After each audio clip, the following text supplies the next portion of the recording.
Get strong.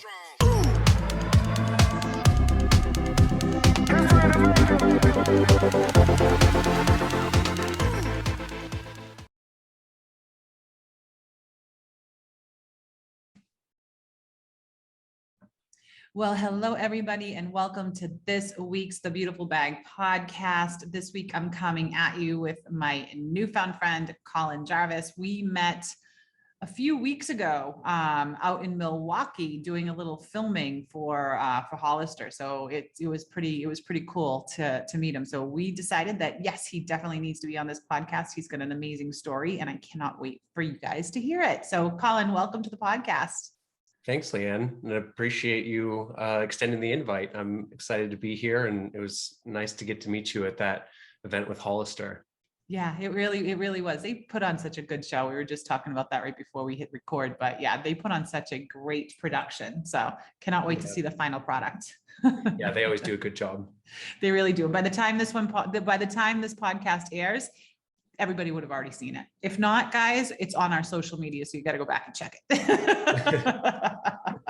So, Collin, let's get into it. So, I mean, you've got such a great story. So, you know what? Let's let the listeners know, like, what's the story? Like, how did you end up in an ostomy? Yeah. Well, so I was diagnosed with ulcerative colitis back in 2013. And at that time, I was in university. I was in my third year at UC Berkeley. And, I'd never had any prior symptoms to that. And it just, the illness for me took such a drastic spiral downwards from the time that I was initially diagnosed to when I needed an ostomy.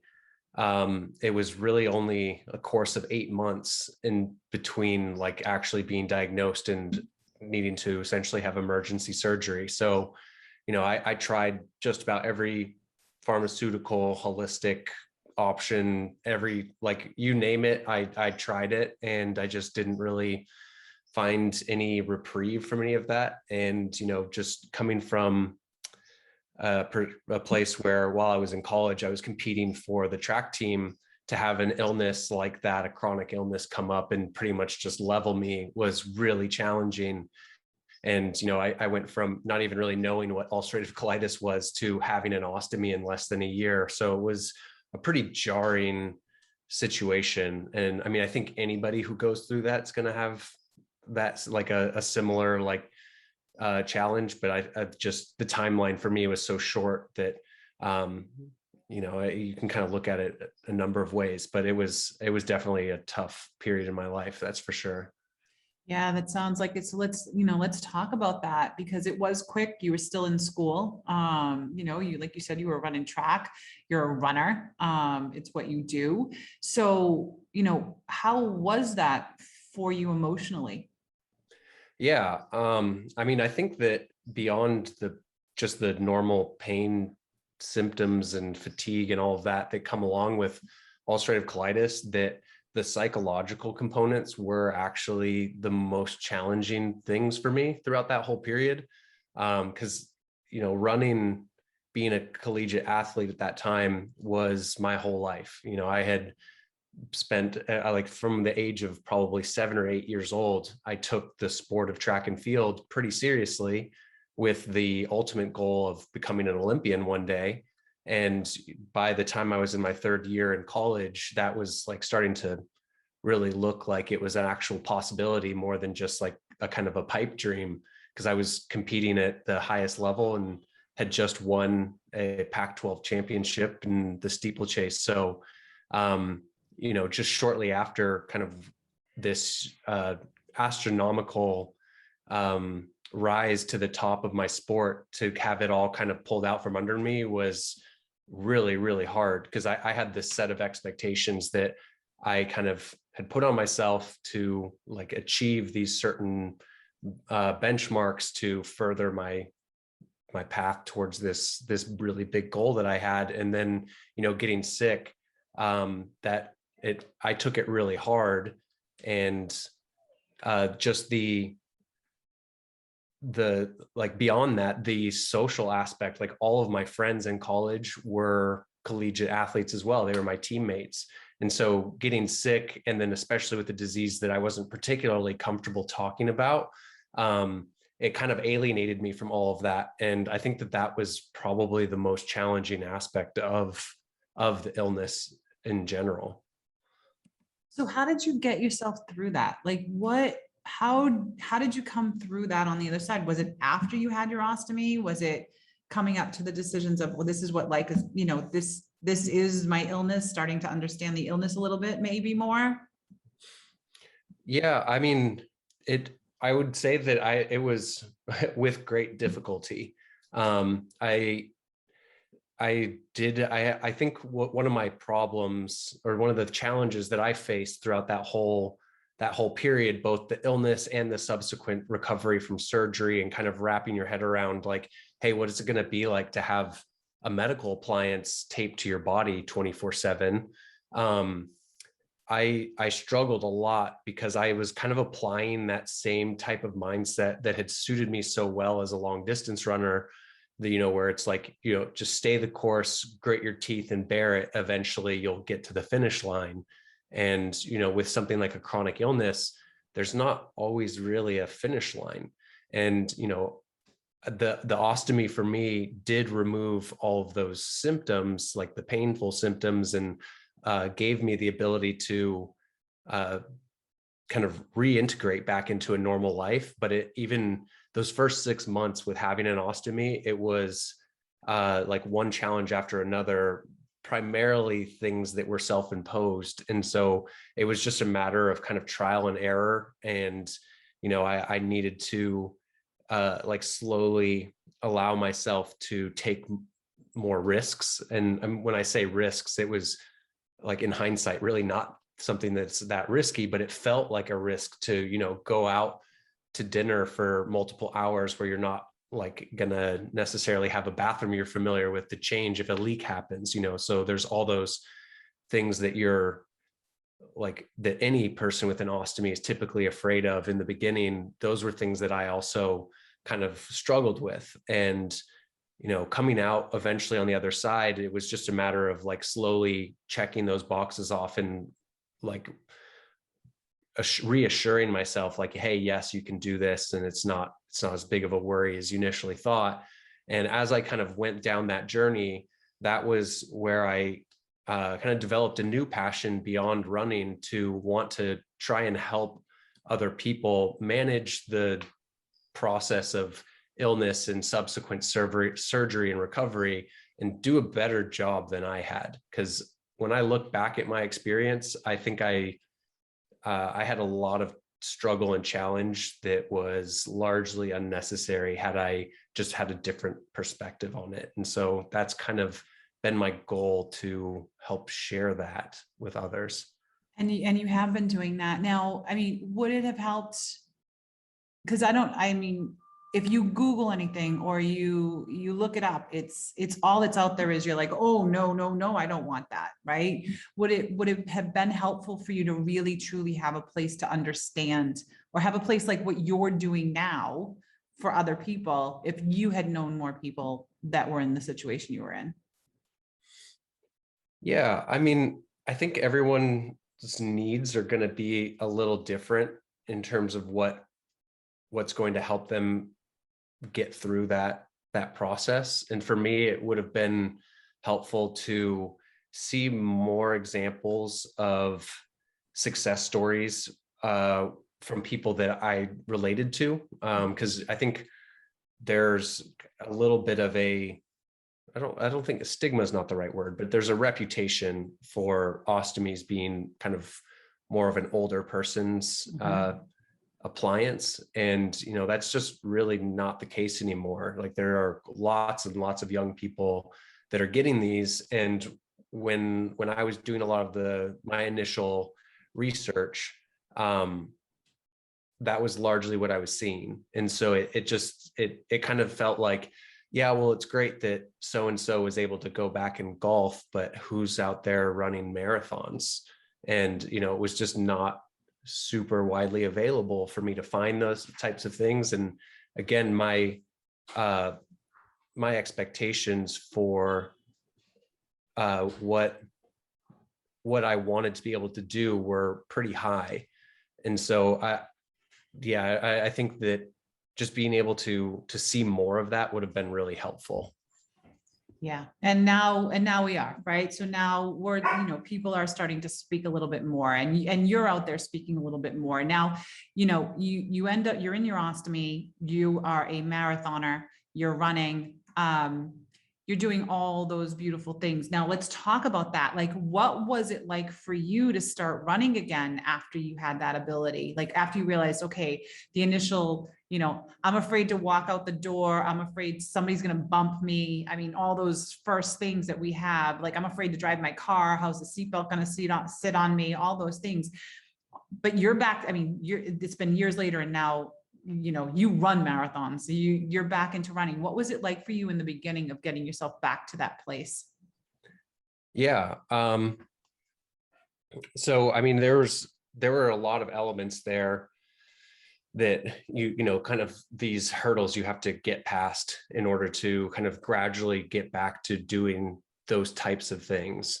And I think that there are some commonalities between everybody who has an ostomy, and they can kind of be summarized as like, do I feel like aesthetically or psychologically, am I comfortable with the way this looks and how it presents to myself and to the world? And then 2, am I going to be comfortable? Can I go throughout a day or through an activity without being irritated by the fact that I've got something taped to my abdomen? Is my skin in good shape? And, am I going to be able to focus on the things in front of me rather than the thing that's taped to me? And I guess the third component, so it'd be, sorry,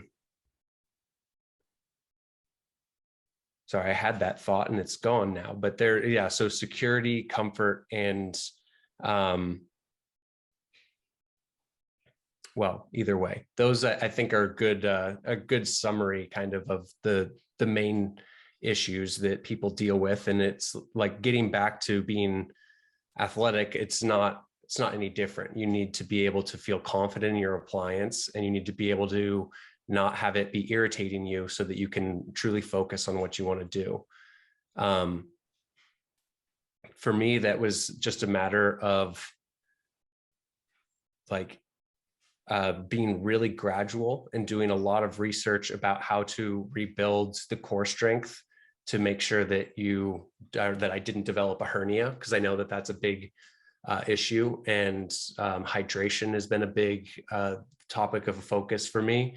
But in the early days, I think that one of the most impactful things, and not to be like overly plugging the stealth belt, but it really was the most important tool that I found early on for helping me kind of bridge some of those early gaps. Because from like an aesthetic perspective, like an ostomy, it really is incredible how well these appliances work. Like the adhesives that are around today are incredible. They work for what they're meant to do. They work incredibly well. And I'm thankful that I didn't have an ostomy back in like the 1960s, because you see it's a different world. Oh, seriously. I mean, Yeah. Trying to keep those things stuck on you. Yeah. I mean, it's just crazy. So we're very lucky to be at this point now where the technology has gotten to where it is. That being said, it is purely function, no fashion. Like an ostomy looks very medical. And for me, that was kind of a hurdle. I didn't want people to have a preconceived notion about who I was because the fact that I had an appliance, and so part of that was helped by having a stealth belt that concealed it, and it made it just look less medical. And for me, that was, it was a small thing, but it allowed me to bring back a sense of normalcy and to not be so focused on this aspect that was kind of bothering me. And once I did that, it allowed me to start taking some more of those, I'll call it risks, if you want to call it that, And then from the actual functional perspective, the way that it supported the appliance, especially while I was kind of getting back into running, was an absolute game changer. Because it, like, even if it started to fill up a little bit, I was still able to continue running without it tugging on my skin in an uncomfortable way. Or it definitely helps reduce the leaks, because I sweat like crazy, and Right. whenever it's wet, it can shift around. So when I found the stealth belt, it kind of encouraged me to get back out there. And I actually, my first big thing that I did after having surgery is went on a backpacking trip to New Zealand for a month. And I'd never gone backpacking, and this was 4 months after having surgery. So I was still kind of figuring it all out. And, I wanted to like push my limits. And I figured if I can go and do this backpacking trip for a month in a foreign country and manage an ostomy, then I'll be able to figure out the rest of my life, whatever that's going to be like. And you can say that for sure. I mean, yeah. all right, right there, right? It's you're trying to figure this stuff out, and all of a sudden it's, let me go to a foreign country with an appliance attached to me. I got to figure this out. Let me go hike through this country, and I'll figure it out along the way. Right. Most people, it's like, I'm in my house, not leaving for a year until I can figure this out. So what was it inside of you that made you say, I'm going to go hike in another country? Like, I'm just going to go do this. Yeah. When I was kind of in that recovery phase, because I had to withdraw from school, and I was recovering, living with my parents at the time. And, feeling, I was pretty depressed and feeling really anxious about my situation. And, at 21 years old at that point, pretty unsure of like what my future would hold.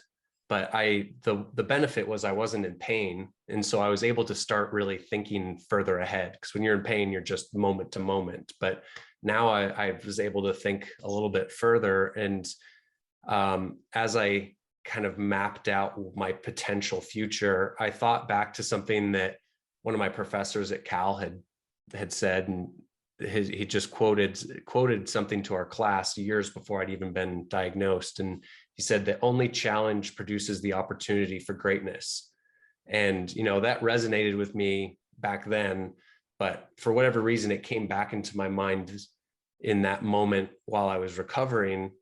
And I kind of realized that this was really the first true challenge of my life.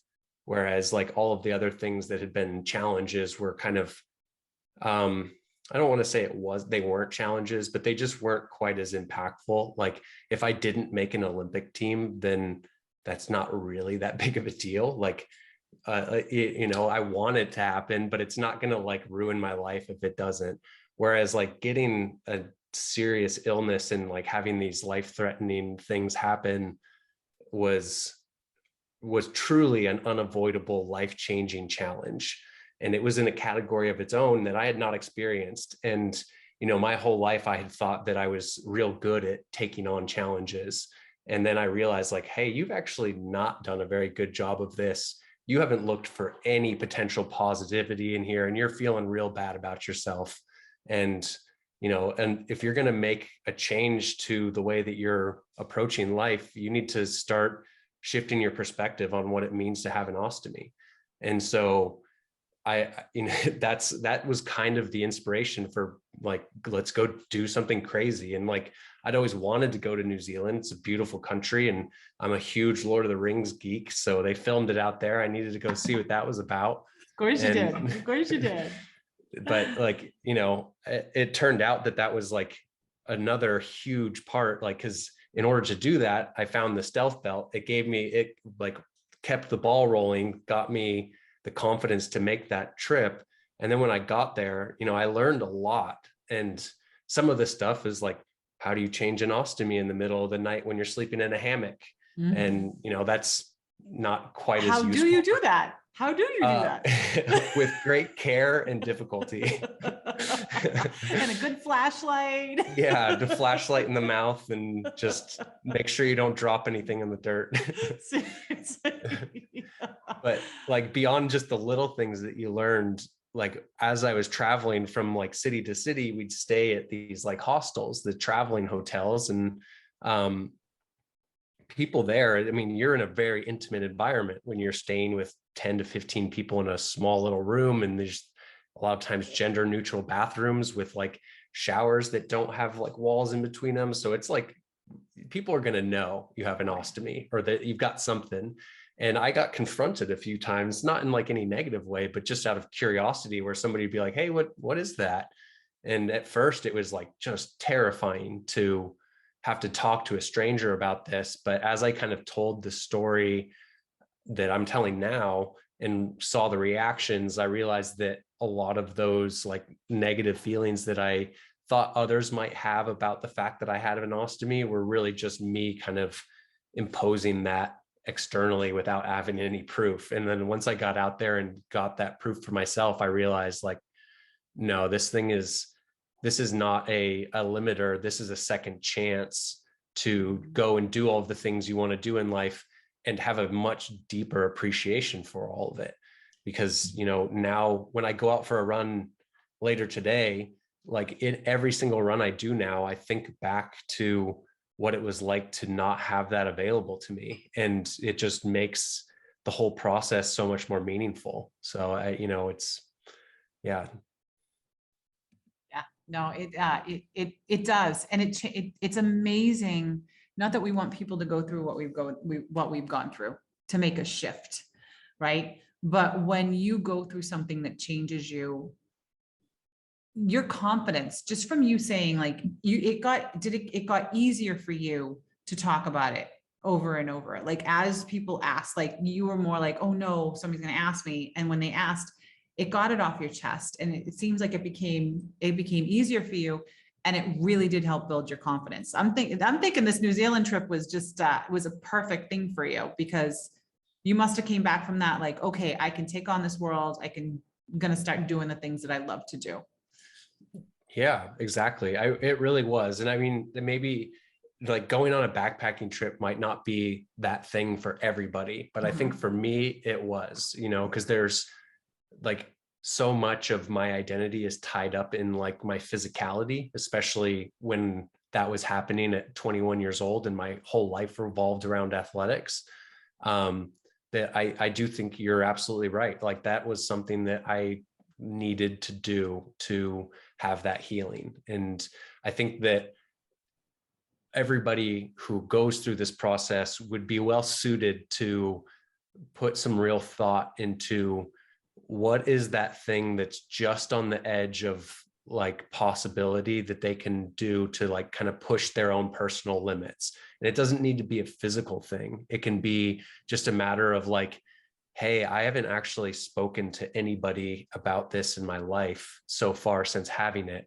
So I'm going to make it a goal to go to a support group once a month for 3 months and just see how it goes, and just tell my story to a bunch of strangers that I never have to see again in my life if I don't want to.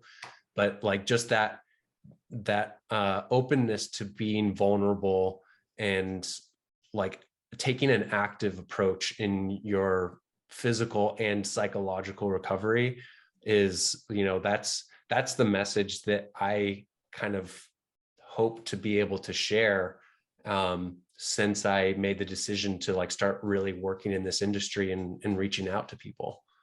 And I think that you're definitely doing that. You're definitely doing that. And you said something too. It's everybody always thinks about, you know, the physicality of it, right? That you have the bag and how do you figure out how to work with it and all of that. I think the bigger piece of it is the emotional piece that we have that's tied into this, that we have to overcome or get through or get to the other side of, because emotionally, mentally, it's challenging and it has its moments. I know I talk to a lot of people that are like, you know, they have their ups and downs, they have their great days and they still have days dependent upon, you know, they've had their ostomies for 20, 25 years and every once in a while they still have a day like, hey, you know, but you have just come through this like crazy and you're running marathons. So let's talk about that. So how many marathons have you ran over how long have you had the ostomy now? 9 years? So 2014. So what's that? 7 years? Yeah, 7 years. Yeah. So I've actually only run 2 marathons ever in my life, both of which are with an ostomy. I mean, when I was in college and my specialty was much shorter distances. So the marathon I think it's the perfect thing for me now, because it's one of my struggles early on after having an ostomy was I was comparing myself to the collegiate version of me who was able to spend their whole day working on the craft of running fast. And when I was not able to run like world-class times in a 5,000 meters, I was like, what's wrong with me? Well, no, as actually you have a full-time job and this sport demands a lot. So I think my expectations, I needed to like reset them. And the marathon is such a different style. It's almost a different sport. And so I've really enjoyed kind of dipping my toes into this new aspect of the sport that I've loved for so long. And my first marathon was Boston Marathon in 2017, which is kind of an unusual first marathon to run, because you usually have to qualify for that. But I was able to get into like an elite entry for that race so that I could have my first marathon be at Boston. And that was a great learning experience. I had an awesome 20 miles of racing and then a good 10K of struggling to the finish line. But Boston's not easy. Boston's not easy. Here in New Hampshire, they have they created a marathon here in New Hampshire. It's all hills. I ran the half prior to my ostomy. I ran the half and it's all hills, but it's a pre-qualifier for Boston. Okay. Yeah. You'll have to come check this one out sometime. It lives up to the hype. It chewed me up and spit me out, that's for sure. But the second marathon was in Edmonton back in 2019, and that was a much better race for me overall. I think I ran 2:27 and change, which is I was really excited about, because I was faster than I thought I was going to be able to do. And next, with the pandemic, I had to put all of my racing on hold for the last year and a half, but I'm going to be running the Chicago Marathon here in October. I think it's October 8th. I should know, but in a little less than 3 weeks. Nice. You must be excited for it. Yeah, I can't wait. I mean, first time on the line for the last year and a half. And, I've been putting in a lot of training. So yeah, I'm really excited about going to Chicago and hopefully running fast.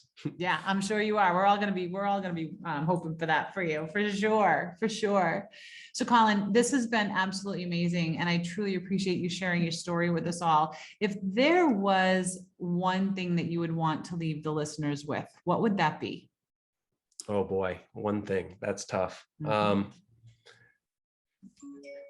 I think I'd just like re-emphasize that